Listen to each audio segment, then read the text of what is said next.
সভাপতি বেলাল আহমদ চৌধুরী।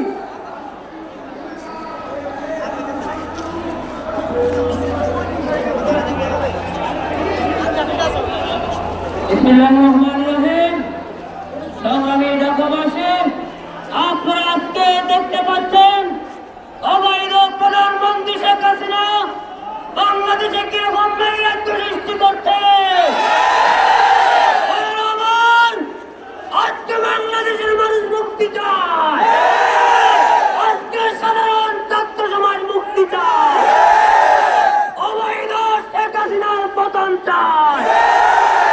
আমরা রাস্তায় নেমে এসেছি, আমরা জীবন দেব, রক্ত দেব, শেখ হাসিনা পালানোর জায়গা পাবে না। এই অবৈধ সরকার বাংলাদেশ থেকে উৎখাত করা পর্যন্ত আন্দোলন চলবে, সংগ্রাম চলবেই চলবে।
আজকের বিক্ষোভ সমাবেশের সম্মানিত প্রধান অতিথি খেলাফত মজলিসের সম্মানিত নায়েবে আমির সাইফুল হাদিস মাওলানা আহমদ আলী কাসেমী।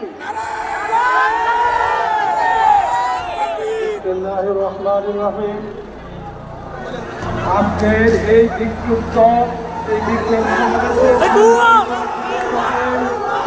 উপস্থিত বিক্ষুব্ধ তৌহিদি জনতা, আপনারা জানেন গত বৃহস্পতিবার থেকে, গত বুধবার থেকে ছাত্র সমাজের উপরে এই অবৈধ স্বৈরাচার সরকার নির্বিঘ্নে গুলি চালিয়ে প্রায় 800 ছাত্র জনতাকে শহীদ করা হয়েছে। শহীদের রক্ত বৃথা যেতে পারে না। শেখ হাসিনার পদত্যাগ পদত্যাগ করতে হবে।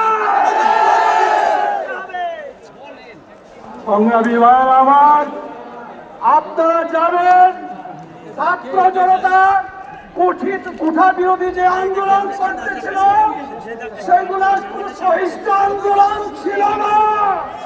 তাদের আন্দোলনকে পুলিশ এবং সরকার দলীয় বাহিনী ভিন্ন কাজে প্রভাবিত করার চেষ্টা করেছে।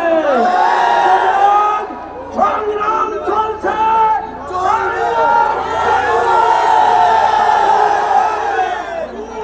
এখন সভাপতির বক্তব্য পেশ করছেন মহানগরী উত্তরের সম্মানিত সভাপতি শেখ হুসেইন আহমেদ।